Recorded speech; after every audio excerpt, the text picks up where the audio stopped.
Sometimes the best way to understand a huge, universal experience is to look at one small, specific story. So today, that's what we're going to do.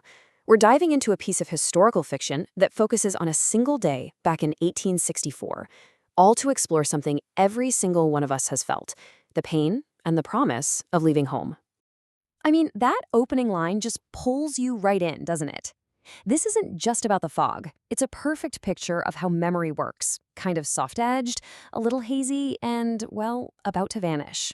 This is the world of 15-year-old Charles Auble, and he's about to lose it forever. So the whole story hinges on this one critical morning.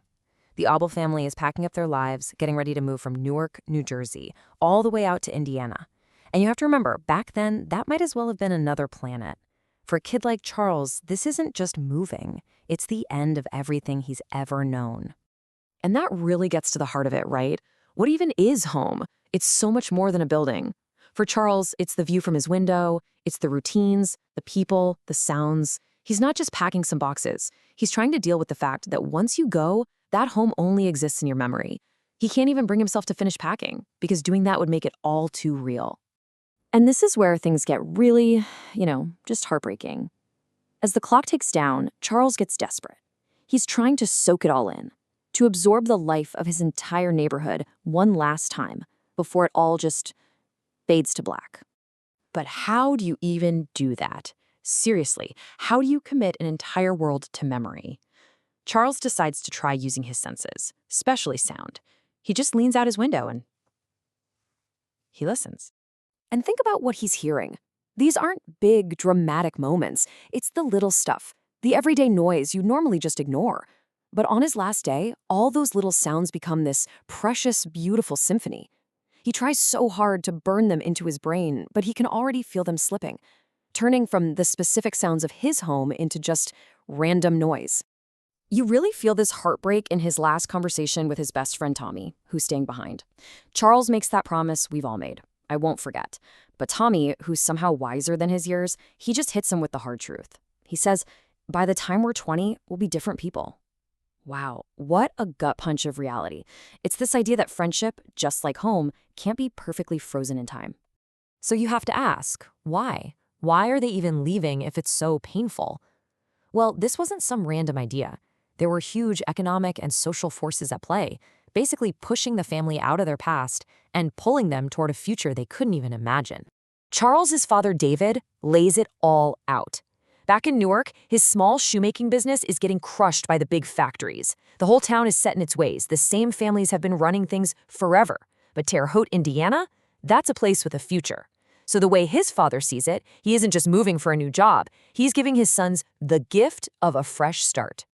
And what's so interesting is how this one move means something totally different to each of them. For the father, David, it's about pure survival. For his older brother, William, it's all about ambition and opportunity. And for Charles, his father hopes it will be about freedom, the chance to make his own name, to not just be known as David Auble's son.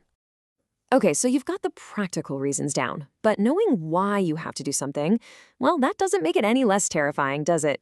The story really gets to the emotional core of it all, right here. So Charles asks his older brother William, who always seems so confident, if he's scared. And William's answer is just shocking. He says, terrified. But then he follows it up with this incredible piece of wisdom. Fear is a sign that what you're doing actually matters. And it's amazing. His friend Tommy says almost the same thing, just in his own simple, powerful way. He tells Charles his dad is brave for starting over, and that maybe being brave isn't about not being scared. It's about doing what you have to do even when you're scared.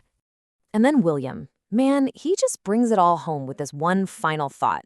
He tells Charles that the total uncertainty, the not knowing what comes next, that feeling will eventually change.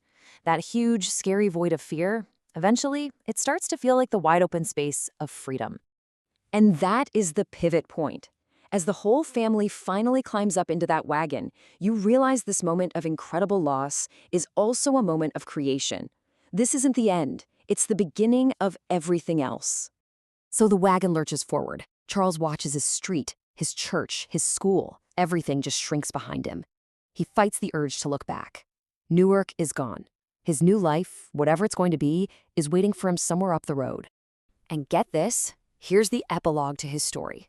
That first move, it unlocked something in him. Charles didn't stay put in Indiana. Years later, he'd pack up and move to Chicago, and then all the way out to San Diego. His entire life became one of constant motion, like he was the living embodiment of that classic American restlessness. And it all comes back to this. Just one day, one single departure that basically untethered him from the world and set the path for the rest of his life. The boy who was terrified to leave the only street he'd ever known became a man who could never quite stay in one place. And this is where the story stops being about him and starts being about us. We've all had to leave a Newark at some point. A hometown, a job, a relationship, maybe an old version of ourselves. So the real question to think about is, what have you left behind? And what did that journey make of you?